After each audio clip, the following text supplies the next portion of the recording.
तो high alert की शुरुआत करते हैं और आज बात होगी यूपी में कोरोना काल के खलनायक की, जिनके चलते आज सूबे में हालात बेकाबू होते जा रहे हैं। 2 मार्च को पहला केस आने के बाद भी हालात काबू में थे, लेकिन फिर अचानक कुछ ऐसा हुआ कि अप्रैल के महज 21 दिन में उत्तर प्रदेश में कोरोना पेशेंट्स की संख्या बेकाबू होकर 1200 के पार चली गई। आखिर ऐसा क्या हुआ जो उत्तर प्रदेश में कोरोना बम फट गया, और कौन है इस यूपी में कोरोना काल का खलनायक, हमारी इस रिपोर्ट में देखिए।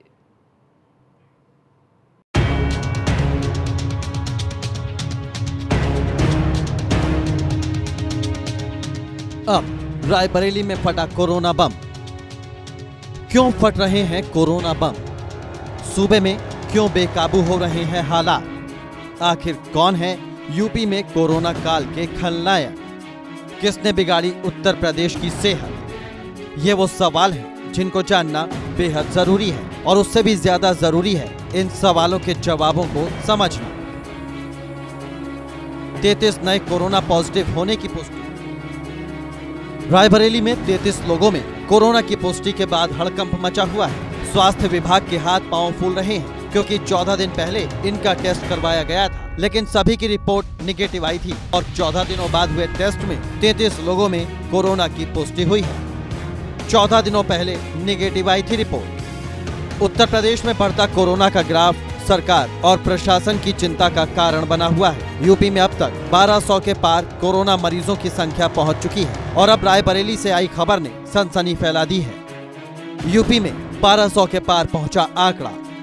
यूपी में कोरोना काल का खलनायक कौन है? 2 मार्च को आए पहले मामले के बाद हालात बेकाबू होते चले गए, लेकिन किसी की इस पर नजर नहीं पड़ी। लापरवाही कहिए या फिर अनदेखी, हालात बिगड़ते ही जा रहे हैं। यूपी में कोरोना पॉजिटिव का सबसे पहला केस 2 मार्च को आगरा में सामने आया। वहीं लखनऊ में 12 मार्च को विदेश से लौटी महिला चिकित्सक में कोरोना की पुष्टि हुई। 20 मार्च को यूपी में कोरोना पॉजिटिव के 23 केस थे। फिर 31 मार्च तक ये संख्या बढ़कर 103 पहुंच गई।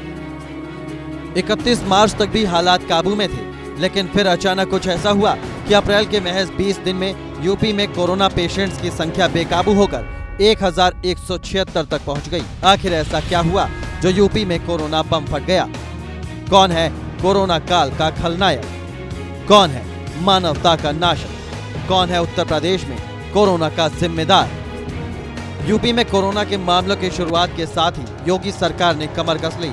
खुद सीएम योगी अधिकारियों के साथ ऐसी रणनीति बनाने में जुट गए कि कोरोना पांव ना पसार सके। इसमें सफलता भी नजर आने लगी। धीरे धीरे एक एक कर 3 बड़ी ऐसी वजह बनी जिससे कोरोना के पेशेंट्स अचानक कई गुना बढ़ गए। ये 3 वजह थी जमाती, नोएडा की सीज फायर कंपनी और आगरा का पारस हॉस्पिटल। कोरोना से जुड़े आंकड़े खुद इस बात की तस्दीक करते हैं। 21 अप्रैल सुबह 6 बजे तक यूपी में पॉजिटिव केस 1294 थे। इसमें 866 जमाती या उनके संपर्क में आने से कोरोना पॉजिटिव थे।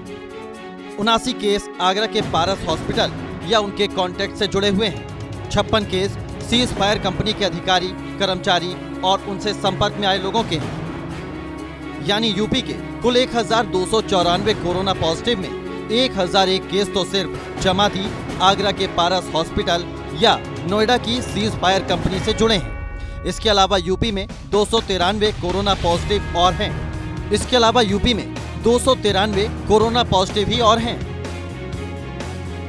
ये आंकड़े साफ बताते हैं कि अगर ये 3 वजह ना होती तो यूपी में कोरोना का ऐसा रूप भी नहीं होता।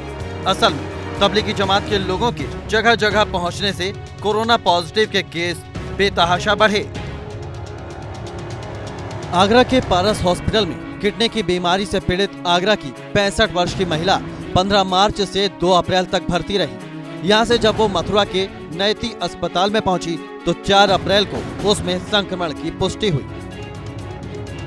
इसके बाद स्वास्थ्य विभाग ने पारस हॉस्पिटल के स्टाफ और यहां भर्ती मरीजों को और उनके संपर्क में आए सभी लोगों के सैंपल जांच के लिए भेजे। इसके बाद आगरा में कोरोना विस्फोट हो गया।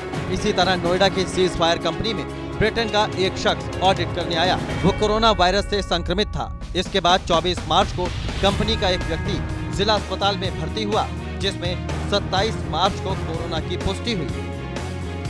इसके बाद नोएडा में तेजी से कोरोना पॉजिटिव केस बढ़ते गए। अब आपको बताते हैं आगरा, लखनऊ और नोएडा में कैसे बढ़े कोरोना के मामले। आगरा में कुल 266 केस पॉजिटिव पाए गए हैं, जिनमें 92 जमाती हैं। इसके अलावा 79 केस पारस अस्पताल वाले हैं। बात करें लखनऊ की तो 168 पॉजिटिव केसों में 140 के करीब जमाती हैं। वहीं नोएडा के 100 केसों में 56 तो सीज फायर कंपनी के केस हैं। कुछ दशक पहले एक फिल्म आई थी खलनायक। उस फिल्म का एक बहुत ही चर्चित डायलॉग था, नायक नहीं खलनायक हूं मैं। उत्तर प्रदेश में कोरोना को फैलाने वाले 3 बड़े खलनायक हैं, कुछ जमाती, पारस हॉस्पिटल और cease fire company. Uttar Pradesh में कोरोना को लेकर खुद सरकारी आंकड़े इस बात की तस्दीक करते हैं। अगर इन तीनों ने लापरवाही नहीं की होती तो उत्तर प्रदेश में कोरोना को इस तरह से पैर पसारने का मौका ही नहीं मिलता। कैमरा सहयोगी जितेंद्र के साथ शैलेश अरोरा, एबीपी गंगा, लखनऊ। अभी आपने देखे कोरोना काल के खलनायक, लेकिन इन खलनायकों के अलावा वो भी हैं जो कोरोना काल में लॉकडाउन की धज्जियां उड़ा रहे हैं। सोशल डिस्टेंसिंग को समझने की बजाय उल्टा उसका मजाक बना रहे हैं। कोरोना संक्रमण के खतरे का शायद इन लोगों को जरा भी अंदाजा नहीं। ये नहीं समझते कि अगर कोरोना संक्रमण फैला तो दूसरे देशों की तरह भारत में भी तबाही मचा देगा।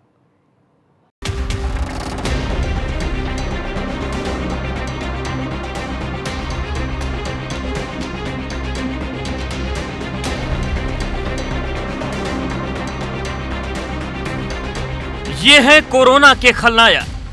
कोरोना संक्रमण की चेन को तोड़ने का सपना कैसे हकीकत में तब्दील होगा अगर देश में तस्वीरें ऐसी ही रहीं?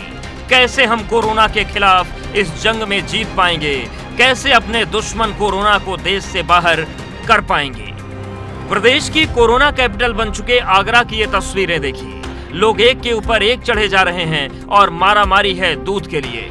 इस मंजर को देखकर कोई नहीं कह सकता कि देश कोरोना संकट के खिलाफ लॉकडाउन के जरिए जंग लड़ रहा है। यहाँ न तो लॉकडाउन की परवाह है और न ही सोशल डिस्टेंसिंग की जरूरत को समझ रहे हैं। दावा किया जा रहा है कि दूध के लिए तरसते लोग यहाँ पहुंचे और उसके बाद यहाँ पर भगदड़ मच गई। दरअसल दूध सप्लाई का ठेका अमूल कंपनी को दिया गया है, जिसके जरिए पूरे शहर में दूध को लॉकडाउन का पालन करते हुए लोगों तक मुहैया करवाना था। लेकिन इस दूध की सप्लाई करने में प्रशासनिक मशीनरी है पूरी तरीके से फेल दिखाई दे रही है। ये हाल तब है जब आगरा में कोरोना बम लगातार फटते जा रहे हैं। प्रदेश में सबसे ज्यादा कोरोना संक्रमित मरीजों के मामले आगरा से हैं।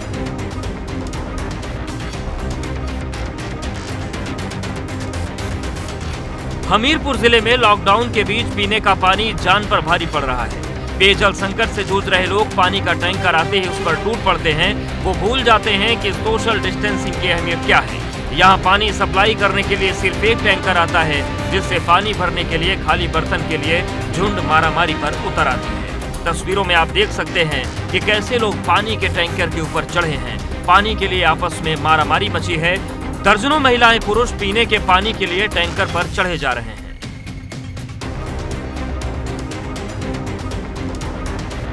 सोशल डिस्टेंसिंग का मजाक उड़ाती ये तस्वीरें गाजीपुर से सामने आई हैं। लॉकडाउन के वक्त सब्जी मंडियों में लगातार धज्जियां उड़ाई जा रही हैं। कोरोना के बढ़ते आंकड़ों के बावजूद सोशल डिस्टेंसिंग जैसे हथियार की जरूरत को गंभीरता से नहीं लिया जा रहा है।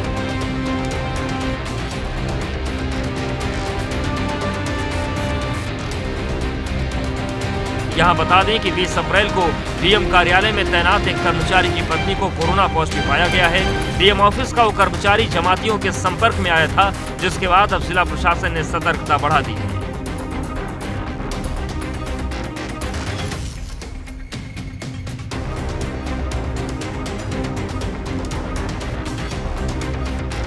बीस अप्रैल होते ही सड़कों और बाजारों में भीड़ दिखने लगी। सोशल डिस्टेंसिंग की जमकर धज्जियां उड़ी। श्रावस्ती में प्रशासन की ओर से छूट का ऐलान भी नहीं हुआ, बावजूद इसके लोग खुद ही बाहर निकल पड़े। आप देख सकते हैं कि मंडियों में पहुंचे लोग न तो सोशल डिस्टेंसिंग का पालन कर रहे हैं और न ही ये लोग मास्क की जरूरत को महसूस कर रहे हैं। कोरोना के खिलाफ इस जंग में ये लापरवाही कितनी भारी पड़ सकती है, शायद इनको अंदाजा ही नहीं।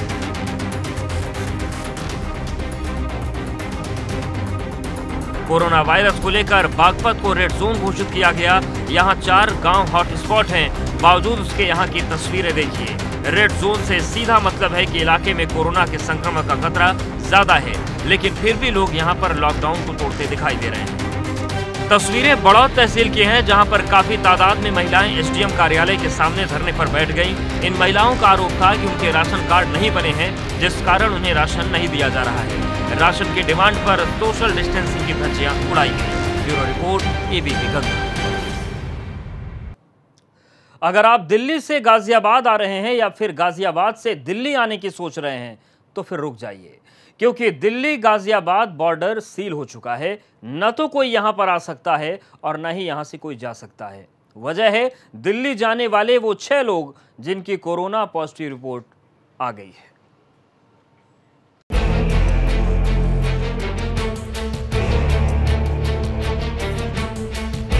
गाजियाबाद जाने वाले सावधान। गाजियाबाद में एंट्री पर लगी पाबंदी। दिल्ली गाजियाबाद बॉर्डर पूरी तरह सील। बॉर्डर पर लंबी लंबी कतारें दिल्ली गाजियाबाद बॉर्डर की हैं, जहां दिल्ली जाने वाले 6 लोगों में कोरोना पॉजिटिव मिलने के बाद एंट्री पर बैन लगा दिया गया है।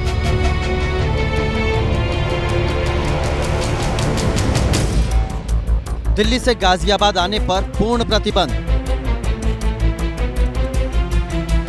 जी हां, दिल्ली से गाजियाबाद आने पर अब पूरी तरह पाबंदी लगा दी गई है। इसलिए गाजियाबाद से दिल्ली और दिल्ली से गाजियाबाद जाने वाले सतर्क हो जाएं, क्योंकि ये पाबंदी कोरोना पर लगाम लगाने के लिए है।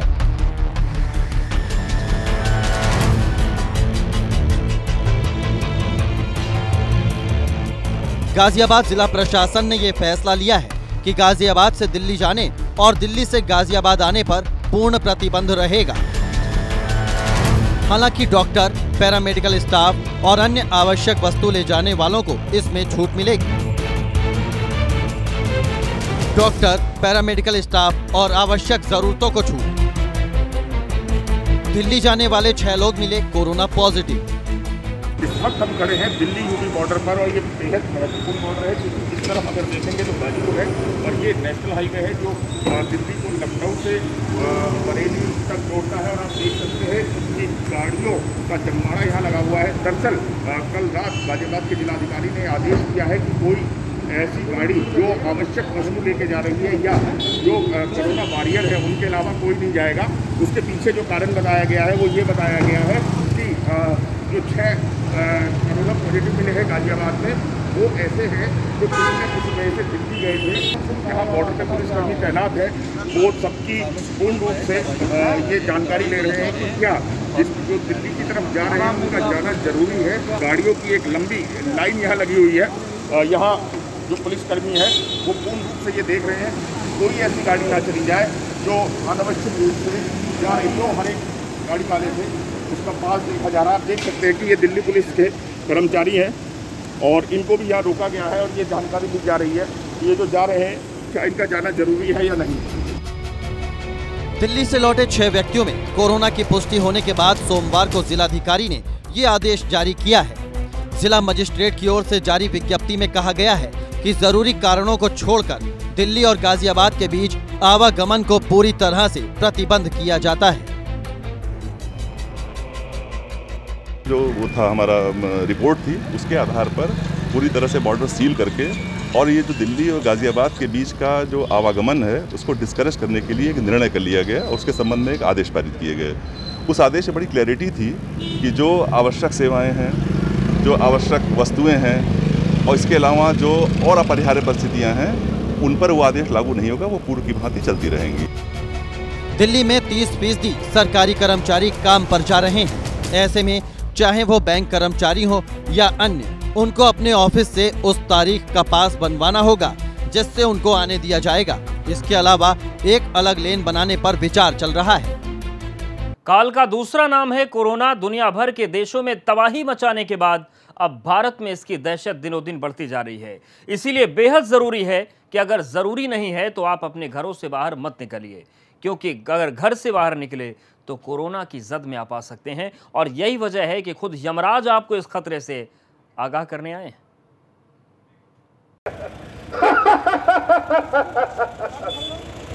कोरोना मेरा दूत है, उसे मौत का झूठ है, इसलिए आप लोग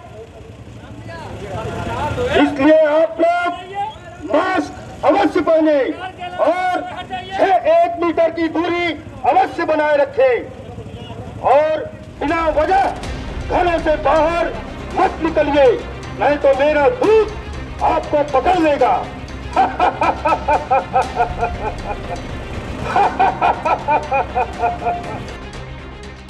सुना आपने, कोरोना यमराज का दूत है, उसे मौत की छूट है और अगर इससे बचना है तो उपाय सिर्फ सोशल डिस्टेंसिंग और लॉकडाउन का पालन ही है। अगर ऐसा नहीं किया तो हो सकता है कि आप भी यमराज के इस दूत का शिकार हो जाएं। इस कोरोना काल में लक्ष्मण रेखा को लांघने की गलती मत करिएगा, क्योंकि ये गलती आपको सीधे यमराज के दूत यानी कि कोरोना संक्रमण से मुलाकात करवाएगी। जब तक बेहद जरूरी ना हो तो अपने घरों में कैद रहिए और लॉकडाउन का पालन करिए। अपने घर से बिना कार्य के निकले तो मेरा दूत आपको उठा ले जाएगा। जौनपुर की सड़क पर खुद यमराज निकले हैं। मकसद है कोरोना के संक्रमण से बचने के लिए लॉकडाउन और सोशल डिस्टेंसिंग का पाठ पढ़ाना। जब खुद यमराज ही आपको सलाह दे रहे हों तो कोरोना की गंभीरता को समझना बेहद जरूरी हो जाता है। जौनपुर में यमराज को इसलिए सड़क पर आना पड़ा क्योंकि कोरोना वायरस से निपटने के लिए तमाम सख्ती के बाद भी लोग लॉकडाउन में घरों के बाहर निकलने से बाज नहीं आ रहे हैं। इतना ही नहीं, यहाँ लोग प्रशासन के लाख मना करने पर भी लापरवाही बरत रहे हैं।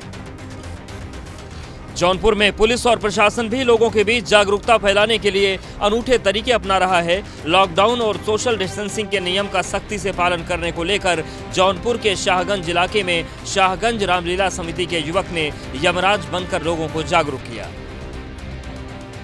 मैं यही संदेश देना चाह रहा हूँ कि लोग अपने घरों में रहें, हमारा प्रशासन लॉकडाउन का पालन करें।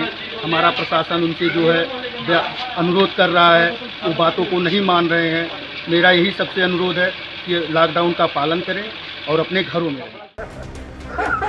जौनपुर में यमराज के भेष में आए इस शख्स की बातों को समझिए, अपने घरों में रहकर कोरोना के खिलाफ जंग में साथ दीजिए, लॉकडाउन का पालन करिए और सोशल डिस्टेंसिंग को समझिए, जिससे वक्त रहते कोरोना संक्रमण के चेन को तोड़ा जा सके और कोरोना के खिलाफ इस जंग में जीत हो इंसानियत की।